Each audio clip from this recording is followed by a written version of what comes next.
You can call me Elena, one of your avid listeners. Gabi-gabi ako nakikinig sa inyo. To the point na soundtrack ko na ang mga kwento niyo sa Spotify kapag nasa biyahe ako. Pero sa pagkakataong ito, sariling kwento ko naman ang mapapakinggan ninyo. I'm in love with the idea of love. Naniniwala ako na lahat ng tao may perfect match. Kaya buong buhay ko, I don't settle for less. Gusto ko na ibibigay din sa akin ng effort at pagmamahal na binibigay ko. At once na hindi ko na maramdaman yon, umaalis na ako agad sa isang relasyon. Kaya medyo hirap ako sa paghahanap ng Mr. Right ko dahil aaminin ko, may pagkamaarte talaga ako pagdating sa mga lalaki.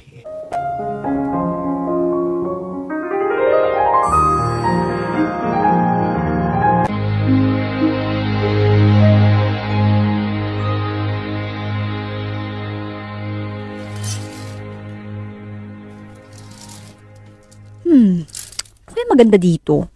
Ang hirap mamili ha. Halos lahat kasi parang hindi bagay sa'yo. Hoy, grabe ka naman. Anong akala mo sa akin? Hindi maganda ang taste? Tabi nga dyan, ako mamimili. Meron akong magandang nakita dito eh. Wait lang ha. Ito, bagong bili ko lang to. Teka, yan ba yung binili mo noon na hindi ko gusto sa'yo kasi hindi bagay sa balat mo? Mismo te, yes. Sige nga, sukatin mo nga ngayon. Tingnan nga natin. Ay, nakakapagod tong preparation para sa isang date ha. Kasi gwapo rin yung makakadate mo mamaya, kaya dapat pumantay yung kagandahan mo sa kanya. Kahit hindi ako mag-effort, maganda pa rin ako, no? Ay nako, sige, paki-zipper na nga yung yung zipper sa likod, please. Yan na. Okay. Ayan, saktong-sakto pa rin ah. Anong say mo? Ang ganda, no? In fairness, bumagi na siya sa'yo. Ang ganda nga. Ano nangyari? Nag-effort din kasi akong magpaputi. Gumamit ako ng white rose papaya with vitamin D3. Papaya puti, papaya fast. Sige, yan na lang yung suotin mo. Tapos, mas maganda kung light makeup lang gagawin mo. Ano ka ba? Kailan ba ako nag-heavy makeup? Ha? So, sigurado ka ba talagang gwapo at mabait itong si Wayne? Oo naman. Bagay na bagay kayong dalawa, promise. Kaya sige na, maligo ka na para makapag-ayos ka na. Bilis! Fingers crossed.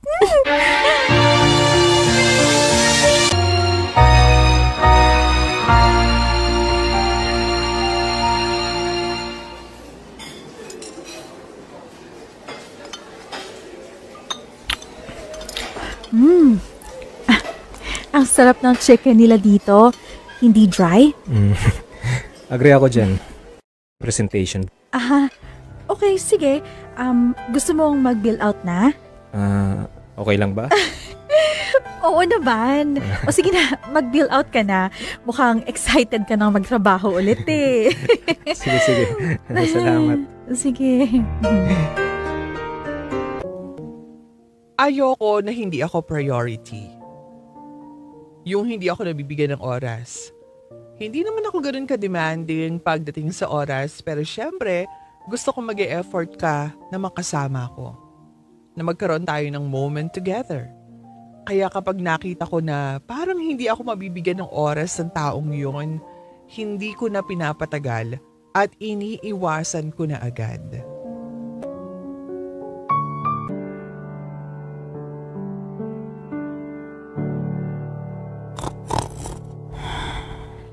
Uy, Elena! Uy, ano ba? Ano ba? Ba't nagigising ka bigla? Natutulog yung tao eh. Umising ka na dyan. Mag-aalas 9 na. Ay, naantok pa ako. Linggo naman ngayon na. Kaya hayaan mo na ako, please. Hindi pwede. May utang kang kwento sa akin, bruha ka. Hindi mo man lang ako kinuwentuhan kagabi tungkol sa naging date nyo ni Wayne. Ano? Bigla na lang pumasok sa kwarto mo? Aba? Okay. Tatapatin na kita. Hindi siya yung hinahanap kong lalaki, Mi. He's not the one. Walang sparks. Alam mo yun, wala man lang akong naramdamang kilig. Ano? Bakit? gwapo naman si Wayne, ha? Gwapo yun. Mabait, gentleman. Ano nangyari, te? Maliban sa medyo boring siya, ako, besh, workaholic. Workaholic! Oh, ano namang mali doon? Hindi nga siya babaero, pero feeling ko, trabaho niyang magiging karibal ko. Feeling ko siya yung tipong tao na parating uunahin ng career niya. Parang nothing's more important than work. Parang ganun yung motto niya. Pero at least hindi ka magugutom. Diba? Pinagloloko mo ba ako? Hindi nga ako magugutom. Parati naman ako mag-isa. Basta ayoko sa kanya, okay? Hindi siya yung hinahanap kong lalaki na babagay sa akin at sa personality ko. Malabo talaga. Ay, nako. First date pa lang naman yun. Hindi mo ba bibigyan ng second chance? Ako, hindi na kailangan. Nako. First date pa lang, na-imagine ko na lahat, yung future namin. Ay, naku, pagmamakaawa ko sa kanya para sa oras niya. Dahil wala siyang ibang ginawa kundi ang magtrabaho. O ano, gusto mo ba yun na nagmamakaawa ako? At para makabawi, bibilhan niya ako ng mga mamahaling gamit. Idadaan niya sa pera ang pagmamahal niya sa akin. Tapos kapag nagpakasal na kami at nagkaroon ng pamilya, hindi magiging close sa kanyang mga anak namin. O, tulad sa akin, idadaan din niya ang pagmamahal niya sa kanila through money. Ayoko nang ganun. Alam mo, tawang-tawa ako habang nakikinig ako sa'yo eh. Kasi ang layo na ng narating mo, te. First date pa lang naman yung pinag-uusapan natin. Hanggang sa pagbuo ng pamilya, nabanggit mo yon, ha? Ganun talaga dapat, di ba? Sa edad nating nasa late 20s, hindi na tayo dapat nakikipaglaro. Dapat ang hinahanap natin yung panghabang buhay na partner na. At yun ang target ko. Panghabang buhay na partner. Ako, tigilan mo nga ako dyan. Ang hanap mo, perfect partner. Yung perfect match sa'yo. Ano namang masama dun? Alam mo ikaw, huwag kang masyadong mapili, ha? Kasi ikaw din, baka tumanda kang dalaga niyan. So ano, ibababa ko ang level ko para lang hindi ako tumandang dalaga? Ako, hindi mangyayari yun. Never. As in, never. Nagpatuloy ang paghahanap ko sa perfect match ko. Hindi na baling mapili ako, basta ang mahanap ko ay yung taong swak na swak sa personality ko.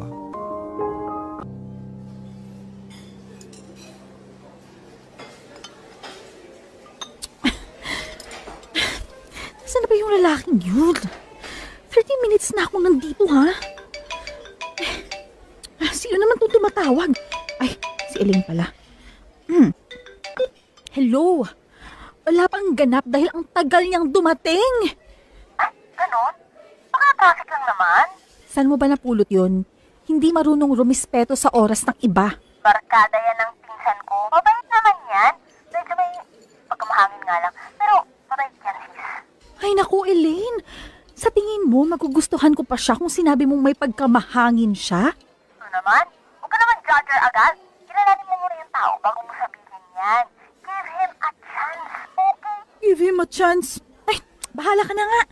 Sige na, enjoy ka na muna dyan mag-isa. Bye! Ako, kapag ito hindi pa dumating in 30 minutes, lalayasan ko na talaga to.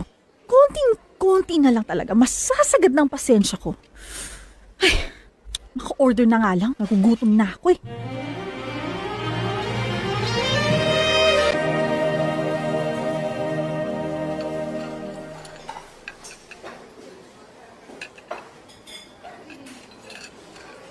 Buti na lang masarap ang in-order ko. Pero buisit na lalaking yun. Mukhang i-Indianin pa ako. Hi, Yes? ikaw ba si Alena? Oo. Ako nga. Ikaw ba si Luigi? Oo. Nice to meet you. O paano? Umorder ka na pala? Oo. Mahigit 1 oras na kasi ako nandito. Alangan namang gutumin ko ang sarili ko, di ba? Di umorder na lang ako. Sorry. Hindi mo siguro natanggap yung text ko. Sabi ko kasi malilate lang ako eh. Oo. Na-receive ko nga yun eh. Konti lang pala yung 1 oras.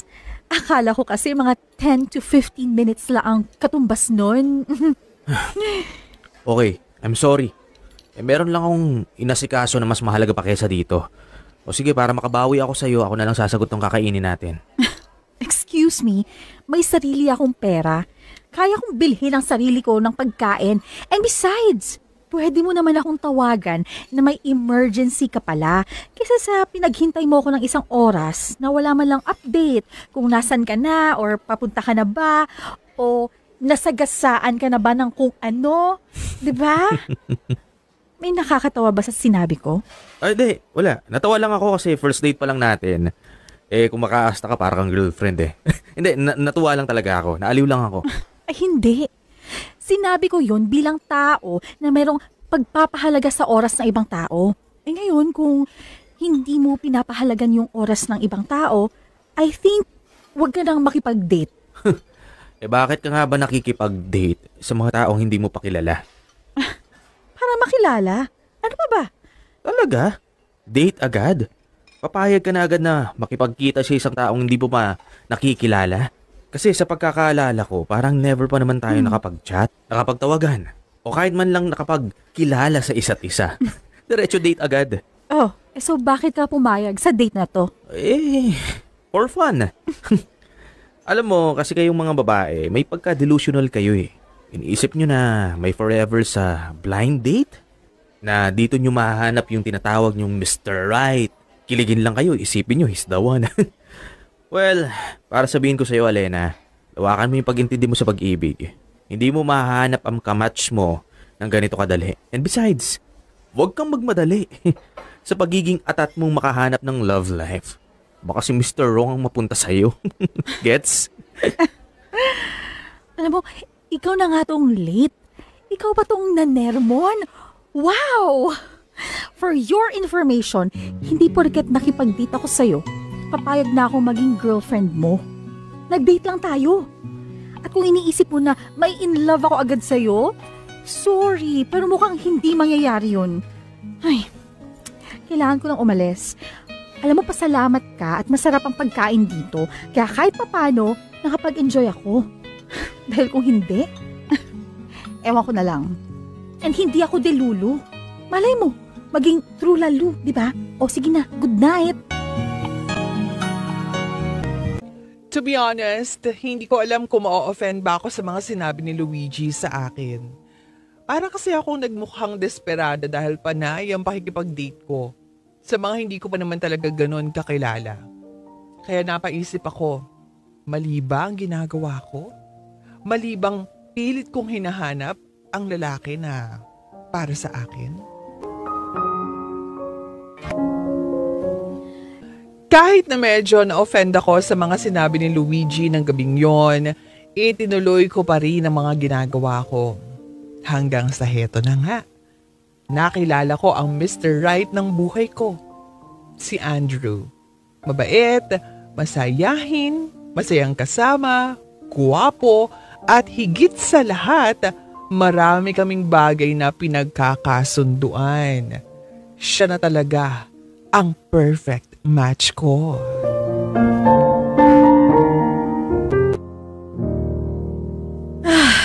Grabe. Ang tagal ko rin hindi nakaakyat ng bundok. Babe, thank you ha. You're welcome. Masaya akong nag-enjoy ka. Akala ko talaga mag-isa akong aakyat ulit sa bundok. Buti na lang, nandyan ka na. Hindi ba sabi mo, may mga nakaka-MU ka naman dati? Hindi nila gusto yung mga ginagawa ko eh. I mean, hindi sila mahilig sa mga outdoor activities. Hindi naman yun yung ideal man ko. Ideal man? Ano bang gusto mo sa isang lalaki? Ikaw. Ako? Ikaw. Nasa iyo kasi lahat ng gusto ko sa isang lalaki. As in, saktong-sakto. Talaga? Oo nga. Akala ko nga nun, hopeless na akong makahanap ng lalaking nakatadhana para sa akin eh. Akala ko wala nang darating na forever single na ako. Pero, nagkamali ka kasi dumating ako. Kaya nga eh, right timing nga ang pagdating mo kasi unti-unti na akong nawawala ng pag-asa nun. Buti na lang pinag-blind date tayo ni Elaine. Dahil kung hindi, nako, baka sumali na ako sa mga grupong single at wala nang pag-asang magka-love life. Hindi mo na kailangan gawin yun kasi nandito na ako at pinapangako ko sa'yo na kahit anong mangyari, hindi na ako aalis sa tabi mo. Ay, nga pala, may ibibigay nga pala ako sa'yo. Na naman? Ikaw talaga, babe. Masyado kang galante. Ikakabigay mo lang sa akin ng hikaw last time, ah. Bahala ka, baka masanay ako niyan. Eh, di masanay ka. Yun naman talaga ang gusto ko eh. Ito, hindi ko na binalot ha. Gusto mo na. Sige. Wow! Necklace! Babe, kamatch nung hikaw na binigay mo to ah. Thank you, babe ah. Sobrang nagustuhan ko. Good. Gusto ko araw-araw mo suot yan ha. Dahil gusto kong araw-araw mo ring maalala, nakatali na sa'yo ang buhay ko. Na kahit anong mangyari, hindi ako mawawala sa'yo. Ano ka ba naman, babe? Kahit wala nito, hindi ko makakalimutan na nandyan ka parate para sa akin. Alam mo, ikaw ang pinaka-perfect boyfriend for me. Ikaw kasi ang tumupad sa mga gusto kong mangyari sa buhay ko. Minahal mo ako ng higit pa sa pinapangarap ko noon. Ikaw yung taong pinangarap ko lang noon, pero kasama ko na ngayon.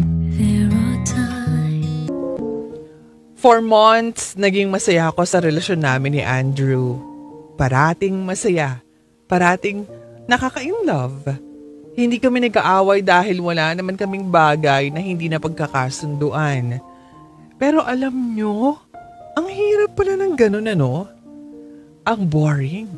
Walang dating. Walang thrill. Walang challenge. Kaya pala maraming couples ang nagsasawa at naghihiwalay kahit wala namang pinag-aawayan.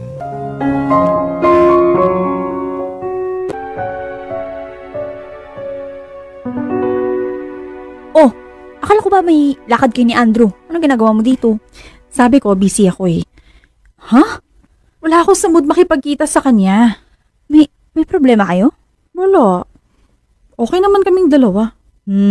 Bakit parang hindi ako naniniwala? Fine. Wala kaming problema.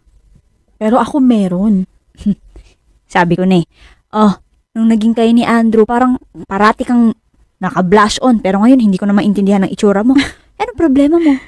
Naku, Elaine, hindi ko maintindihan.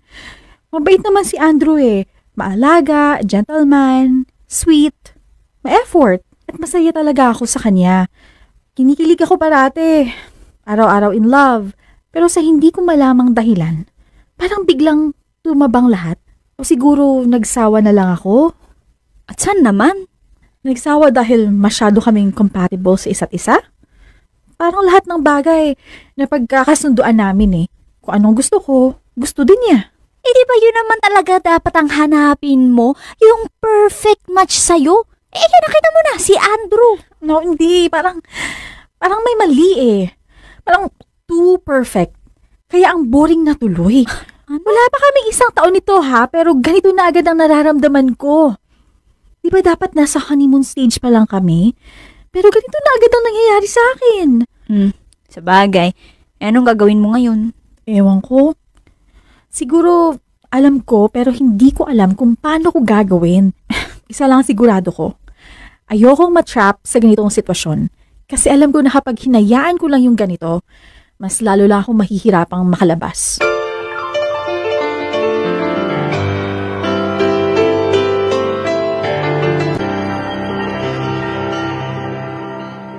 Akala ko ba busy ka ngayon? Bakit mo ako biglang pinapunta? May kailangan kasi tayong pag-usapan eh. I mean, may kailangan akong sabihin sa'yo. Ano yun? may problema ka ba? Sabihin mo lang sa akin. Baka makatulong ako. Actually, hindi ko alam kung paano ko to sasabihin sa'yo eh. Ayoko kasing isipin mo na baliwala lang sa akin ang pinagsamahan natin. At mas lalong ayokong maisip mo na hindi kita minahal. Teka, Alena, ano ba talagang gusto mong sabihin sa akin? Diretsuhin mo na ako. Andrew, I'm sorry. Parang hindi ko na kayang ipagpatuloy pa tong relasyon natin. Ha? Bakit? May nagawa pa akong mali. Wala, Andrew. As in, wala. Okay tayo eh. Magkasundo tayo sa lahat ng bagay. Hindi nga tayo nag-aaway eh. Sadyang, feeling ko hindi tayo bagay sa isa't isa. Mas lalo akong naguluhan eh. Ang sabi mo, ako ang ideal man mo. na sa lahat ng lalaking dumaan sa'yo, ako lang ang angat sa lahat. Nakatulad ko ang pinagdasal mo tapos ngayon, sasabihin mo sa akin na hindi tayo bagay sa isa't isa? Ang gulo naman nun. Yun na nga eh. Maski ako naguguluhan, hindi ko alam kung ano ba talaga ang gusto ko. Basta ang alam ko, magiging unfair lalo na sa'yo kung magkukunwari akong okay tayo. Kahit hindi naman. Kahit nakakaramdam ako ng ganito, ayoko mas lalo pa kitang masaktan, Andrew. Ang labo mo. Ang labo mo, Alena. Salamat na lang sa Diyos. Naalis na ako. Andrew, sandali lang. Bakit? Pwede ba tayong maging magkaibigan? Nakikipag-iwalay ka sa akin tapos tatanungin mo ako kung pwede ba tayo maging magkaibigan? Okay ka lang? Alam mo, subukan mo muna kayang ayusin ang sarili mo. Alamin mo kung ano ba talaga ang gusto mo bago ka pumasok sa isang relasyon. Sige na, alis na ako. Andrew.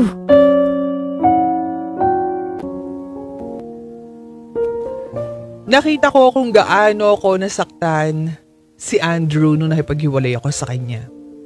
Hindi ko rin naman siya masisisi dahil wala talaga kaming problema. Pero nakipaghiwalay ako. Naisip ko kasi noon na mas maganda kung hindi ko napapatagalin ang paghihirap ko dahil baka mas lalo ko lang siyang masaktan.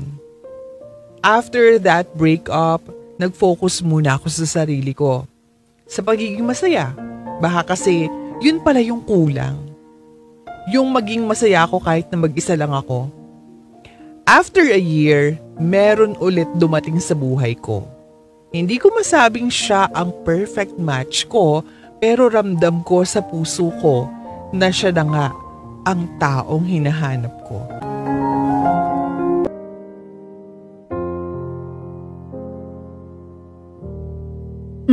May date ka? Yep. Oy, back in the game na siya. Of course. Sa tingin mo, bagay sa akin to? Ganyan ba talaga yung kulay niyan? Parang ang lumang tignan. Ay, oo nga no. Matagal na kasing nakatambak dito sa cabinet ko eh. Sayang naman. Ang ganda pa naman ito, di ba? Gamitan mo na lang ng Pride detergent. Di lang puti, kislap puti. Sige na nga, iba na lang suotin ko. So, kwentuhan mo naman ako. Sino tong makakadate mo at bakit hindi ko kilala yan? Cousin ni Oliver. Oh, hindi ko nga kilala. So, gwapo ba yan? Matangkad? Maganda katawan. Hoy, kailan ka ba magbibigay ng matinong sagot? Tawa ka lang ng tawa dyan eh. Susunduin niya ako mamaya. Ipapakilala kita, promise. Sigurado ako magugustuhan mo siya.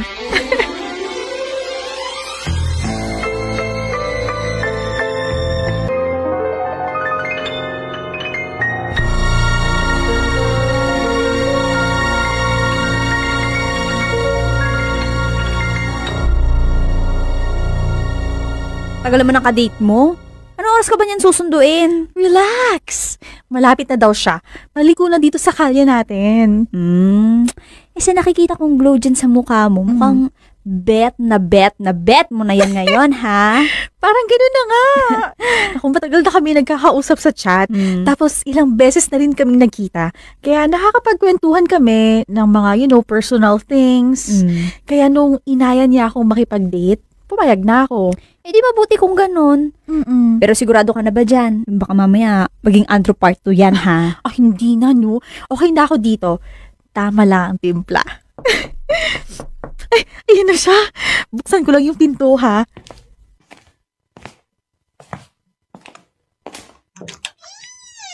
Hi! Hello. By the way, Mara, ito nga pala si Elaine. My friend, my best friend, and housemate ko. Elaine, ito naman si Mara. Hello. Hi, Mara! Pwedeng makigamit muna ng restroom? Kanina pa kasi ako iing-iing eh. Sure. Yung pinto doon sa pinakadulo. Thank you ah. Okay, Wait lang, sige. ihila ako. Sige.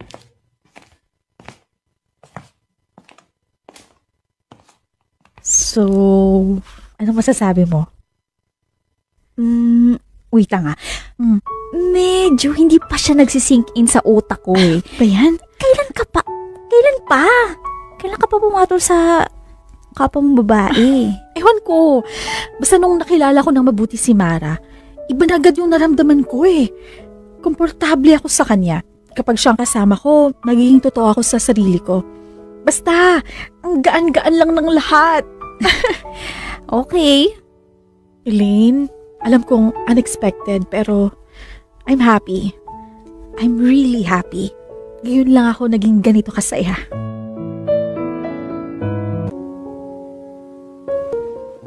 Gulat ba kayo? Maski ako nagulat sa naramdaman ko. All this time, kapwa babae pala talaga yung gusto ko. Na dito ko lang pala mararamdaman yung pagmamahal na matagal ko nang hinahanap. Sa ngayon, kami pa rin ni Mara at sobrang saya pa rin naman namin hanggang ngayon. Hindi man ganon ka-perfect pero masayang masaya ako. Hanggang dito na lang ang kwento kong ito. Maraming salamat. Yours truly, Alana. Nagulat ba kayo? Hindi nyo rin ba inaasahan yon? Ako, all this time pala. Nako, ang tipo pala nitong si Alana ay kapwa niya babae. Diba? Bisexual pala, diba? So ito talaga, ito yung isa sa best example na ang life nga naman talaga natin is, alam mo yun, full of unexpected scenarios. Unexpected moments, unexpected things to happen. Diba, ganoon naman talaga ang buhay. Diba, parang ganito lang yan. Bumili ka ng adobo sa araw-araw mong binibilhan ng adobo. Tapos parang iniisip mo na, ayoko nang bumili ng adobo dyan, alam ko naman na yung lasa. Pero binili mo pa rin. Tapos hindi mo inaasahan na nung time pala na yun, iba na pala yung nagluto ng adobo. Tapos natikman mo, ang sarap ng pagkakaluto ng adobo na yun. Kasi iba na pala yung chef nung binibilhan mo ng adobo. See, di ba? Ganun kasimple talaga yung mga bagay na hindi natin inaasahan na pwedeng mangyari sa atin. And alam nyo, ito lang yan, para sa lahat ng mga tao talaga na talagang masyado silang nag-stick talaga dun sa kanilang standard. Sa mga sineset talaga nila na tipo or ideal person sa utak talaga nila. Yung nag-stick talaga sila dun, and once na meron lang dun isang sablay, may nakilala sila, meron dun isang sablay, wala na, X na kaagad. Alam mo kung anong dala nun sa atin? Sometimes it could lead us to feel frustrated. Alam niyo kung bakit? Kasi wala naman kasi taon talaga na machi-check niya lahat ng nandun sa list natin. Na lahat ng mga gusto natin talaga sa isang tao, nandun sa listahan na sinulat natin. Wala naman kasing taong ganon. So kapag wala ka nahanap na ganon, ano mangyayari sa'yo? Malulungkot ka. Diba, isipin mo na, ay, nako, wala nang pag-asa. Hindi na siguro ako makakahanap talaga na makakasama ko na magiging partner ko. Kasi ang hirap makahanap ng perfect. At walang perfect. Ganon. Diba? Yun yung pwede kasing maging epekto talaga ng pagiging perfectionist natin. Ganyan. Diba? Although, maganda naman na meron talaga tayong mga standards, mga ganyan, yung mga ideal sa utak natin kasi yun nga yung mag-guide sa atin kung ano nga ba talaga yung mas makakapagpasaya sa atin. But sometimes, alam nyo, minsan hayaan lang talaga natin yung tadhana na magpakilala sa atin ng tao na, alam mo yun, minsan hindi mo inaakala talaga na matututunan mo palang magustuhan, ganon. Diba, minsan may nakikilala tayo na nakakaaway natin sa umpisa, tapos iniisip natin, ay nako, hindi ko ito makakasundo. Kasi ang makakasundo ko, yung pareho kaming may favorite sa chocolate flavor ng ice cream. Ang gusto niya vanilla. O, diba? Tapos biglang, alam mo yun, kahit na hindi kayo pareho ng gustong flavor ng ice cream, biglang nagmamatch naman pala yung mga utak ninyo. Pareho pala kayo ng mga topic na gustong pinag-uusapan habang kumakain ng magkaibang flavor ng ice cream. So, ganon. Bukas natin yung isip natin sa mga possibilities na opposites attract. Diba? Hindi porket na hindi kayo masyadong nag-vibe, pagting sa ilang mga bagay, ibig sabihin, hindi na kayo magmamatch. Diba? Ganun nga sinasabi natin na ka-magical ang pag-ibig, diba? Hindi natin ina-expect kung sino nga ba talaga yung tao na magiging para sa atin. At saka, yun nga, huwag tayo maghanap ng perfect. Kasi una sa lahat, walang ganun. At pangalawa, hindi ka din perfect. Ayaw naman natin mabuhay na habang naghahanap ka, check ka lang ng check. Okay, check, gwapo, check, mayaman, check, matangkad, check, mga ganun. Ang hirap ng ganun. Ang mahirap pa dito, eto pag halimbawa, syempre, meron kang sinaset na standard sa utak mo. And then, of course, tong taong to, dahil gusto ka niya, dahil mahal ka niya, ang ipapakita niya sa'yo, lahat ng mga sinabi mo na tipo mo, di ba? Ngayon, paglipas ng panahon, alam mo naman ang relasyon, di ba? May mga pagbabagong nangyayari. So, hindi naman pwede na yung taong papasok sa buhay mo ay siya na lang palagi ang mag-a-adjust base sa mga gusto mo. Kasi natatakot siya na once na hindi siya mag-adjust base sa standard mo, base sa tipo mo, iiwanan mo siya. So, paano yun? 'Di ba? Parang lalabas na hindi na siya magpapakatotoo. Kasi pinipilit niya na maging someone na talagang tipo mo, na papasok talaga sa standard mo. And ikaw, dahil nga hindi, ito yung gusto ko eh. So, kailangan mag-adjust ka. Kailangan magbago ka. 'Di ba? Kung ayoko sa lalaki na lagi nag-o-overtime, dapat di ka mag-o-overtime. Yung mga ganon, 'di ba?